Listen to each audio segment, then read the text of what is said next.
Very simple. We've sent this down to you, stick to it. They want to destroy democracy, replace it with Sharia. They want to kill ex-Muslims. I think they've crossed the line.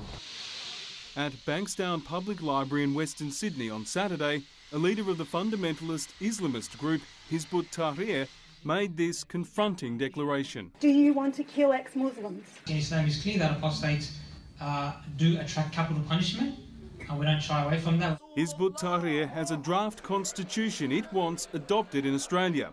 Article 7.3 reads, those who are guilty of apostasy from or leaving Islam are to be executed. The admission terrified Shakil Ahmed, a 21-year-old engineering student from Bangladesh, where Hijb-Ut-Tahrir is banned.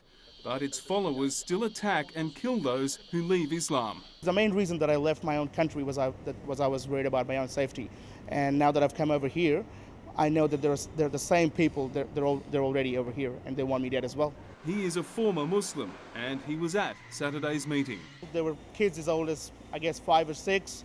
They were teenagers, and it's very distressing because they're growing up to be these radical people with violent ideologies in their minds. Also there, his friend Subhajit Bhowmik, who fled Bangladesh after he was put on a death list for criticising Islam. They're banned in Germany, they're banned in Turkey, they're banned in China, all those countries. So why not in Australia?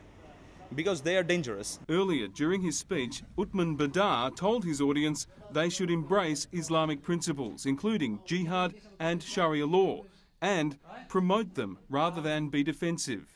Very, very defensive. You're just defending yourself, but you're always defending yourself. You're not going to get anywhere. You need to get into the opposition's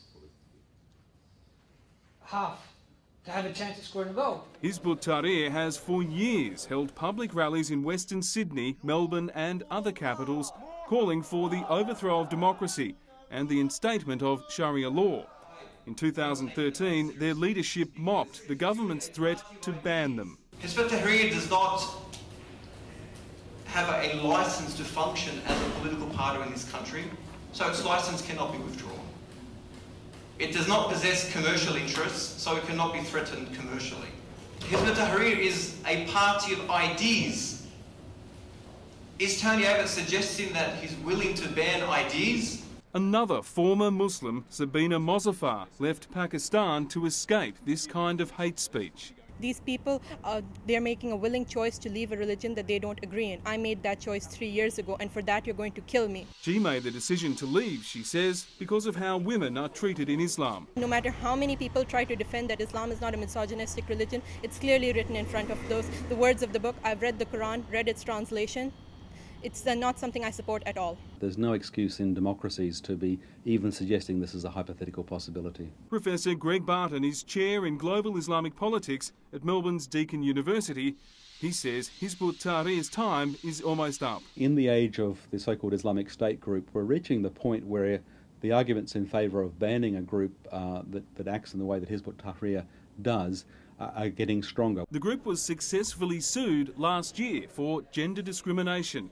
A freelance journalist named Alison Beveridge took them to the Equal Opportunity Tribunal after they made her sit at the back of a public rally with the other women. As they did not have a formal body to charge, she took the men who lead the group to court individually and won. Although it's important to have free speech and exchange ideas, I think the boundary should be set at inciting violence and also sedition. She was also at the meeting on Saturday, and she asked the question she'd tried to ask at that meeting 3 years ago.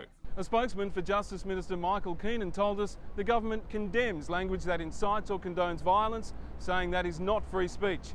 He's referred the matter to the Australian Federal Police. This group could now be banned. Hijb-Ut-Tahrir did not respond to our questions. Brian Seymour, 7 News.